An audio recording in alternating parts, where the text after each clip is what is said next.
Happy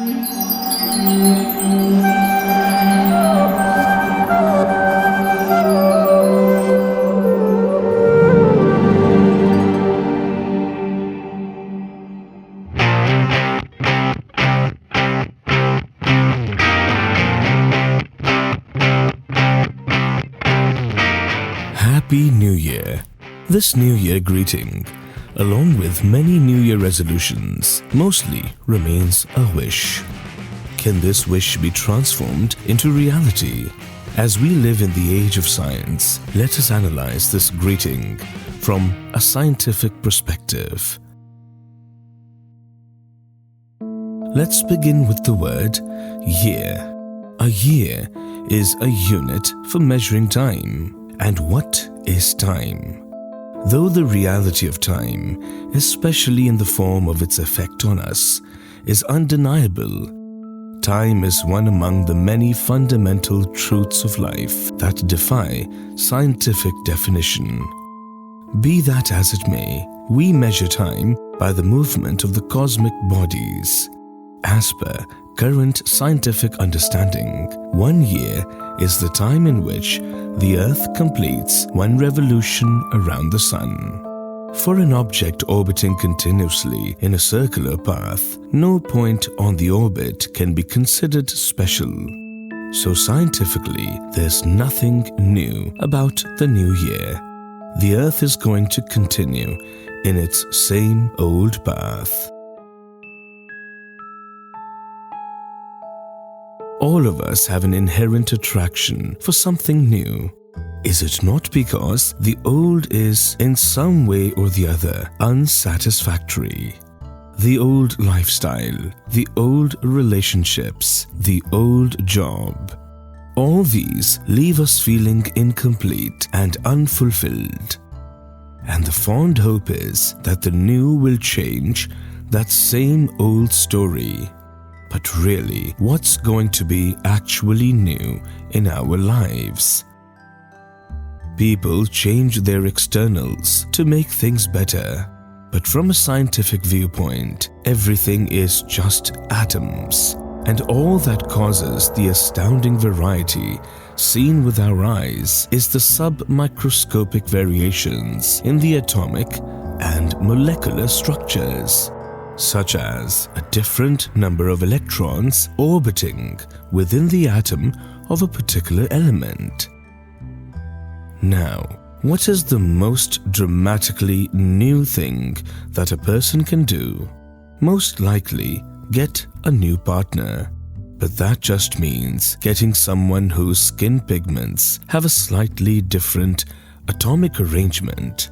So changing the atomic arrangement around you in the form of a new house, new car, new job, new spouse, and the likes, or the atomic arrangement inside you, like New Year resolutions, and hoping that it will make the new year happy is not a very realistic hope. And what about happiness? Happiness is another fundamental reality of life that is beyond the realm of science. For the reductionist scientists, pleasure or pain is nothing more than certain C fibers or delta fibers firing in certain parts of the body. The current scientific understanding certainly strips this greeting, and in fact all greetings and even life at large, of all meaning. Anyway, can everything in life be scientific? The point is simple. Neither is life just a bunch of atoms and molecules, nor is a sentient human being just an ultra supercomputer. Let us now ascend to a realm higher than that portrayed by science. The Vedic wisdom explains that each one of us is a sentient, eternal, and blissful spiritual personality, having inherently the nature of befriending and loving God and all living beings. The Vedas agree with the common understanding that to become happy, something new has to be done. But the understanding of new, as given in the Vedic wisdom, is significantly different from the general understanding. The Vedic scriptures explain that all living beings eat, mate, sleep, and defend. The human being, however, is meant to do something that is radically new, and that brings us to the realm of spirituality. An animal cannot understand the difference between its body and soul. A human being can, and spiritually is not just a different ability that a human has, it is his birthright, due to his possessing a higher intelligence that accompanies the human body. Therefore, the Vedic scriptures encourage us to sublimate our attraction for the new by directing it to the realm of spirit. The first aphorism of the Vedanta Sutra is a clarion call to all its readers.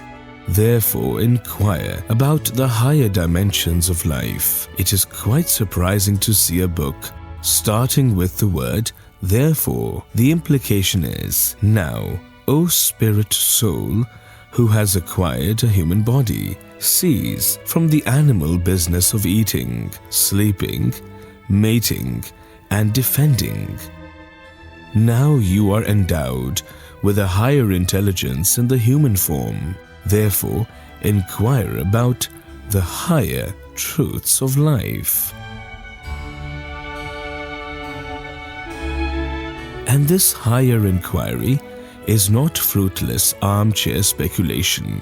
The answers to it constitute a practical way of life which bestows upon the seeker unlimited happiness from the spiritual stratum. And this is in fact the Vedic mission.